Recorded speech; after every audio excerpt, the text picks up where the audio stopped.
How do you think the election's going for you? What are you hearing on the streets? I got good response, but I don't talk to the whole city. It's mostly my clients and friends and people. I get a lot of support from other people as well, but it's difficult for me to read. Just because I'm new to the business, sort of. Right. This is your first campaign ever? Exactly. Yeah. Wow. That's, what made you want to run? Just because of the attitude that I was told by a counselor regarding the homeless situation, where he said that it was a provincial federal problem, not our problem. And I'm sorry, it's a community problem. We have to deal with it. No doubt the governments have to be involved, but we as a community have to address what we can, And I think we're going to have volunteers, community, everybody's going to have to be involved if you want to change something. What do you think needs to be done with that? What are your ideas? Well, I think we have to interact with all these people. We can't just, go like this, that we don't acknowledge that they're there, or try to make them. People have emailed me and said, what are you going to do to get rid of the homeless? Well, that's not happening. That's not going to happen. So we have to deal with this. So I think we have to manage what we have and try and keep it, lower the amount, but not let it grow anymore, which it has quite substantially, So there's another number of initiatives that are underway. Do you think any of them have any hope? Or? Well, I think I understand there's one with the AIDS committee is going to have more people on the street. This is what I've been advocating, is that we need people interacting on the street, not sitting on a desk behind a computer, instead saying this is my file or whatever of this person. They should be on the street dealing with the people. And the 9 to 4 or 8 to 4, whatever is their hours, Monday to Friday, that's not working. Yeah, banker's hours. Yeah, exactly. Take care of homeless people, right? Exactly. So if that's your mandate, your basic mandate of your organization is to address the needs of these people, it's 24/7. It has to be, we have to figure out how to schedule or whatever we have to do to address the situation. Not only just with the obvious advertising campaign, I'm going to run for the 4th. You're probably going to get the award for the nicest sign anyways. Where'd you get that one made up? Actually, a friend of my son designed it, and then it was made local. I guess it was made in Toronto, but it was done through Gateway. Oh yeah, right. I guess is that what the candidates have to do? They get the signs made. Do they all get made outside the city? I'm not sure. I think some are done here, but it's just people who are regular users, if you will, then it's going to be a lot easier for production, So we had a quick turnaround. I was very late to the game because this was a last minute type decision, even to run. So When did you decide you were going to throw your hat in? Well, the last day of nominations. Well, it's a tough go. Are there any other people of like mind that you can work with if you're elected? So Gary Gardner and Jamie Lowry are two people that I think are, we understand what needs to be done and issues that the city has that should be addressed. Okay. As long as you have a CD. Yeah, I got one more question I got to send to Jamie there. Did you see the interview I did with him? Yeah. I forgot to ask him if he's going to, if the CAO job comes open, if he's going to step down and apply for it. I got to get him on the record. I hate to see that happen. Anyways, well, the council could use some fresh voices for sure. From what I see, people talking, there might even be 5 new ones, right? Yeah. I think we will. Yeah. What other issues are you finding people are resonating with people? I saw you at the open house part of the Elks Lodge thing. What did you hear? Well, I think the 2 issues are the homeless and the rink situation, but also the transparency, and people I find are quite angry. So that's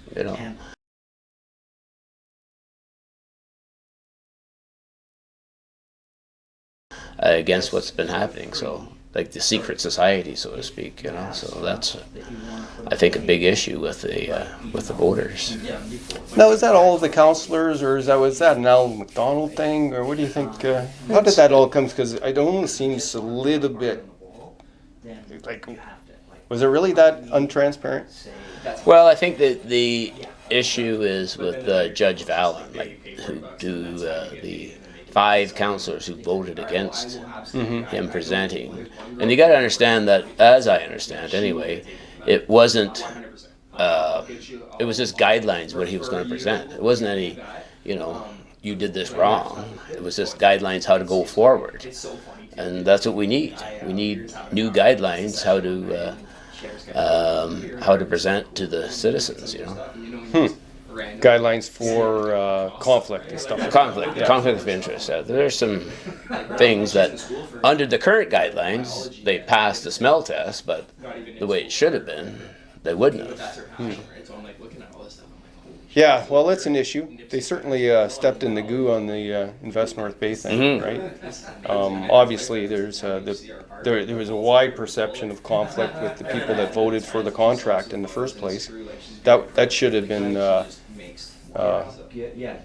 They all should have been aware that was going to be gooey, right? Like, that was kind of silly. Big misstep on their part, right? What do you think of that concept of a group of business people brought together to do marketing like that with a slush fund? Well, I don't disagree, but I think you should have mostly business people, not have much input from councillors or the mayor or whoever. They need to present as they see fit, and then council could make a decision. But to have them in the middle of it is it's just kind of strange to me. This is like, it's 2 different ideas. You have a government idea, and then you have a business type idea. So it's, they always conflict.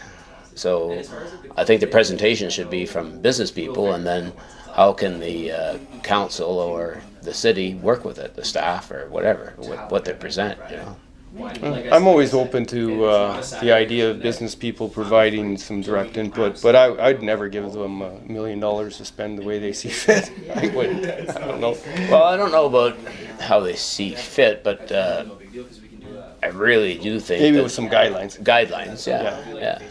Yeah, maybe. Well, it was worth a shot.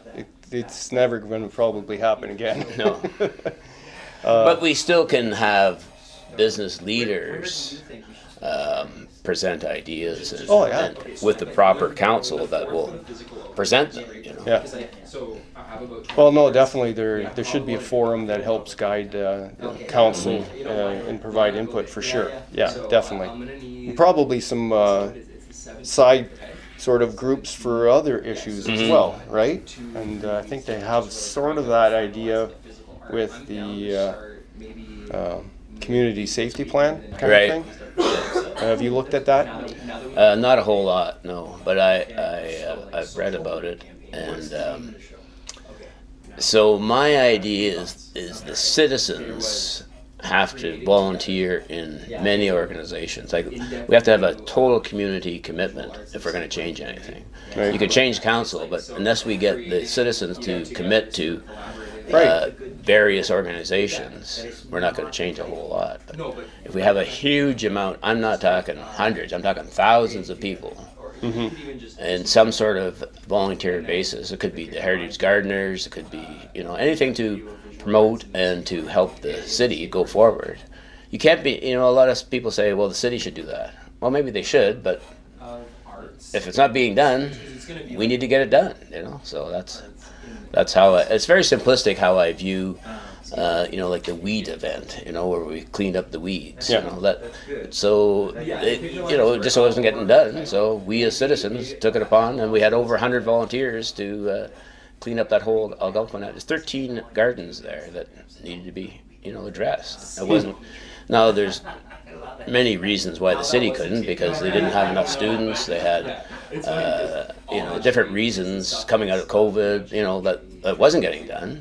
But the citizens have to take that under their own arm and just say, we're getting it done.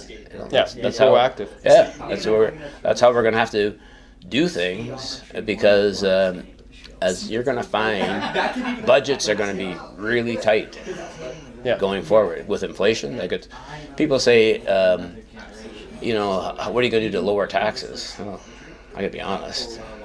Taxes aren't going to be lowered because when you consider inflation in your household, imagine what the city's going to be involved with. Yeah, you know, like the scale is just off the imagine charts. what their fuel cost is going to be compared to last year. You know, just that one item. Yeah. It's going to be, you know, you won't be able to believe the numbers that are going to come forth that have to be addressed. You know, so moving into that sort of mindset that the citizens have to pick up some slack through volunteer effort. So on my Instagram, it's like all been so far. There's hundreds of volunteers are already very busy. Heritage gardeners and but we need what I'm saying is we need more people. We need to have, you know, like I think what I would like to do is organize a list of things that maybe you have a particular interest in that you could funnel into, you know. So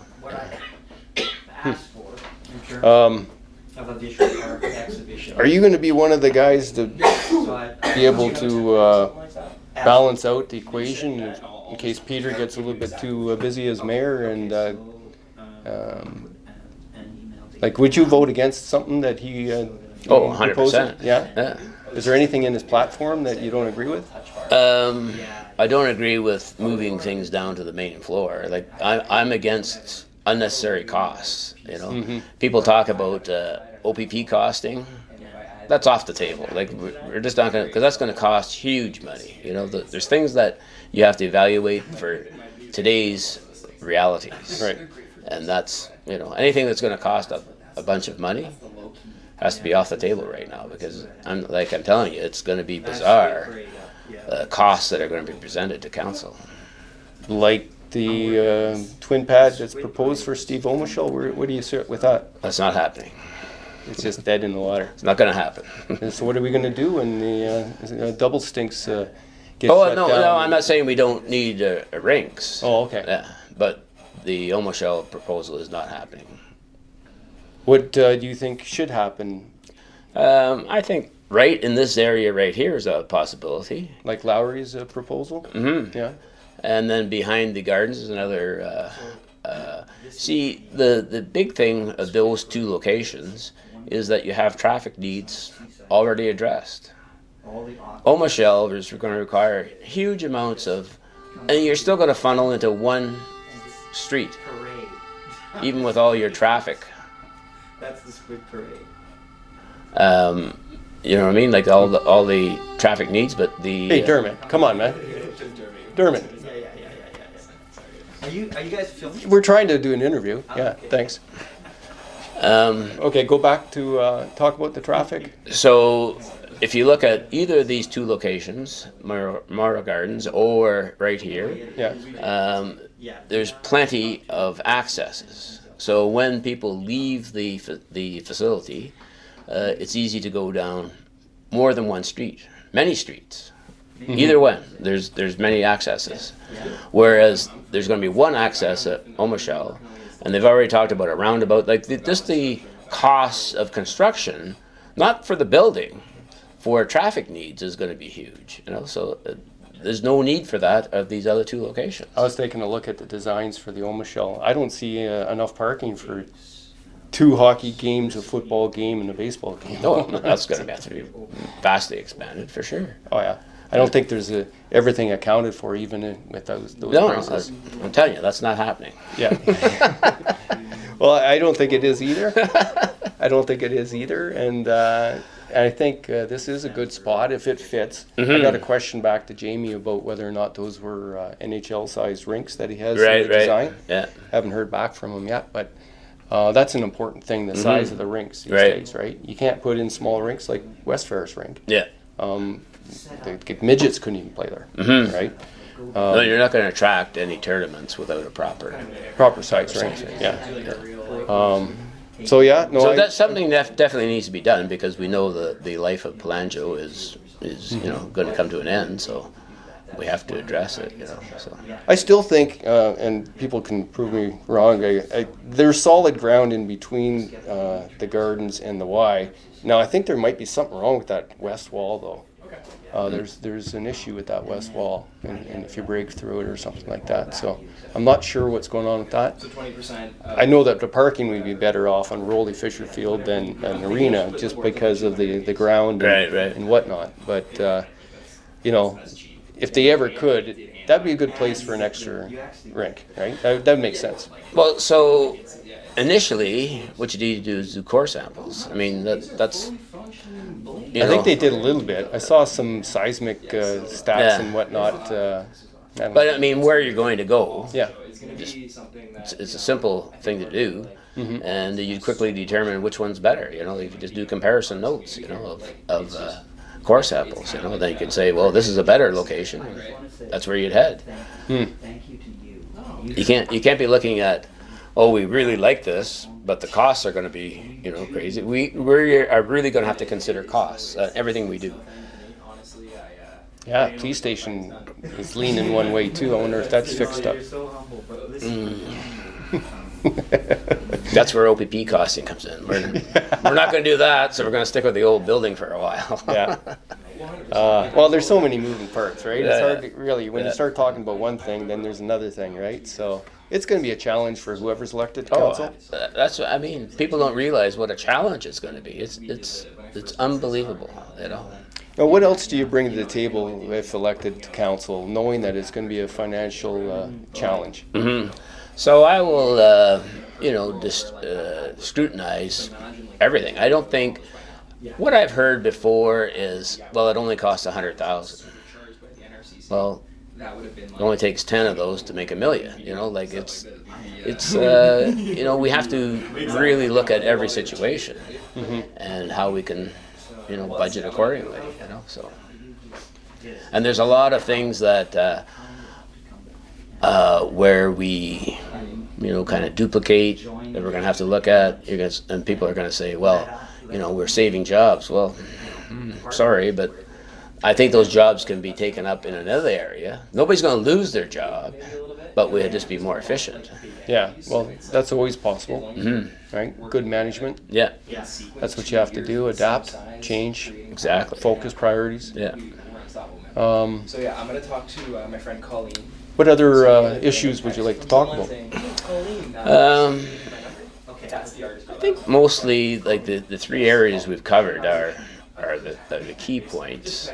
It's difficult for me to say without being on the inside of what really goes on. What I found most disappointing when I followed things like the expansion at the dump where the city took the dump over, and I would question councillors about the decision, and they would say, well, staff said. Well, it's still a job of a councillor to question staff. How did you come to this decision? And that's what needs to be done, I think, more.